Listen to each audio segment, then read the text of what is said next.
Good afternoon, gentlemen. My name is Holly Barnes, formerly with USAID, now with IDS International. I had 26 months downrange and was privileged to serve alongside battalions and companies and VSO platforms. I can tell you in those 26 months, the most memorable commander I worked with, he had a rigor to him. He had a rigorous intellect, and he was committed to learning about his operational environment. But I'll tell you, it was rare. And what I'd like to ask you about, we hear a lot about lessons learned. I know you have a Center for Lessons Learned. I guess what I'd like to be a part of is helping us do it better in the future. And I think there's no operational environment we're going to go to ever that's going to be simple. They're all going to be complex, hybrid, asymmetrical, whatever you want to call them, they're complicated, and we're going to have other actors in that space.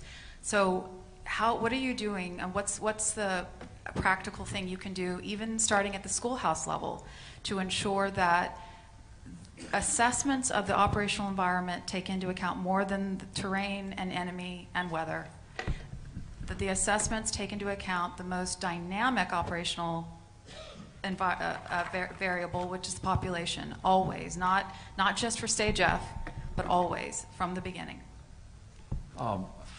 That's a great question. And I'll tell you, it's the essence of really what we're doing with strategic land power, and the recognition of the importance of the human domain, and that sophisticated understanding of all those things you said, tribal, history, language, culture.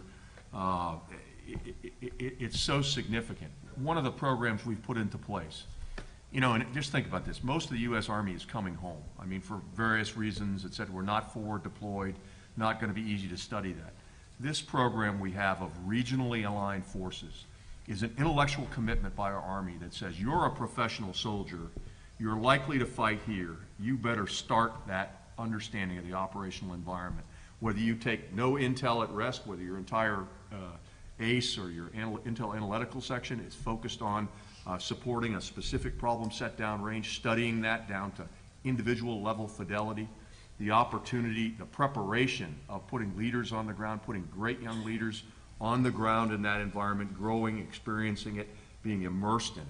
But I think identifying this lesson, the fact that some did it well, some did not do it well, and then building those appropriate mechanisms through regionally aligned forces and the constructs that we're developing in terms of that intellectual commitment to mastering that is absolutely essential. And I'll tell you, these soldiers in this room, once you've done this and chased real bad guys and done that interaction, you're not willing to go back and study the Krasnovians, Bolognians, or Plywoodians, or whatever. What your real focus is really wanting to immerse yourself and come to that level of understanding. So we've got a long way to go. We're starting to do this. The initial. I just saw Jeff Broadwater out in the hallway a little while ago, the brigade commander of the 1st Brigade that we had done this with in Africa, and the soldiers absolutely love this. Now, again, it's our job then to put the rigor to make sure our commanders, in fact, understand that. And the gym problem that's associated with that we're working with to make sure that we're not just doing this alone, we're doing it as part of the country team. Let me just be clear, excuse me, let me be clear that I'm not saying it's just a problem on the military side. USAID, as we all know, tried with great intent, tried to do good things before fully assessing the operational environment, and so it's on both sides. Yeah, so what I would say is the impetus behind our leader development strategy is exactly what you asked. Because we know we can't, we got to continue this. My worry, though, is that last point you just made.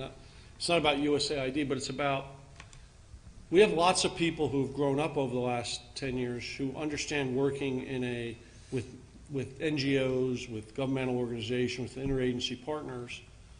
So what are we going to do now? Are we going to continue that? Are we going to continue to develop these relationships? Are we going to continue to understand each other, how to operate together?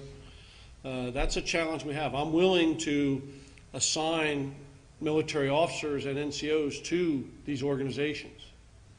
I'm willing to do training with these organizations. The challenge is going to be, is it going to be reciprocal? And that's what we have to work on, because I don't have to relearn this again. As you said, we had some problems. Not everybody got it, but we have a lot of people who did.